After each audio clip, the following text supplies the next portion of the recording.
Salam sigap dan shalom. Renungan kita pada hari ini, Senin 22 November 2021, berjudul Berusaha untuk Melebihi. Ayat intinya terdapat di dalam 1 Korintus 14 ayat 12. Demikian pula dengan kamu. Kamu memang berusaha untuk memperoleh karunia-karunia roh.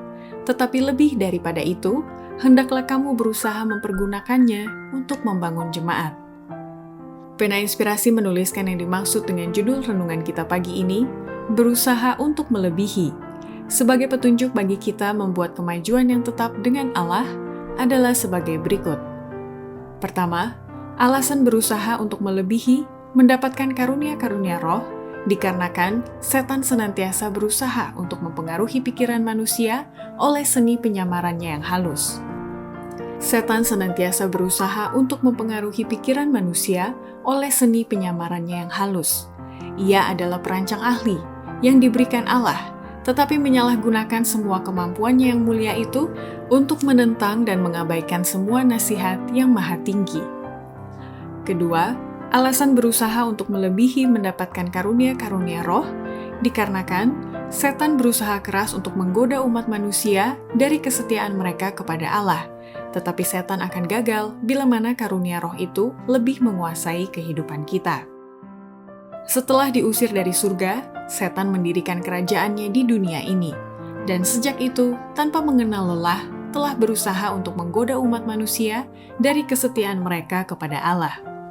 Ia menggunakan kuasa yang sama dengan yang digunakannya di surga dan pengaruhi pikiran atas pikiran. Manusia menjadi penggoda sesamanya manusia. Perasaan atau sentimen setan yang kuat dan korup disenangi, dan mereka menggunakan kuasa yang mengagumkan dan mendorong. Di bawah pengaruh sentimen-sentimen ini, manusia diikat satu sama lain dalam perserikatan, dalam serikat buruh, dan dalam perkumpulan-perkumpulan rahasia. Ada dalam pekerjaan agen-agen dunia bahwa Allah tidak lagi dibiarkan atau diterima.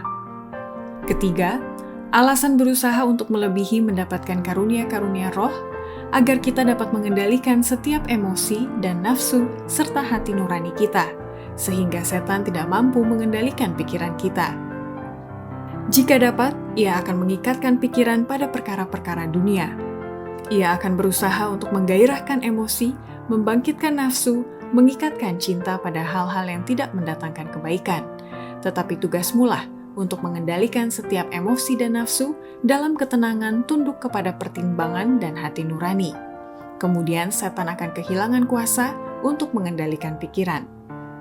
Keempat, alasan berusaha untuk melebihi mendapatkan karunia-karunia roh agar oleh kuasa Allah melalui Roh Kudus akan menuntun kita untuk diubahkan kepada keserupaan ilahi, guna mengagalkan rencana setan yang berusaha mengendalikan pikiran manusia.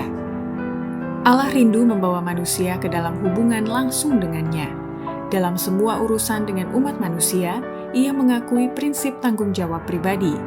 Ia berusaha mendorong rasa ketergantungan pribadi dan menanamkan kesan perlunya tuntunan pribadi.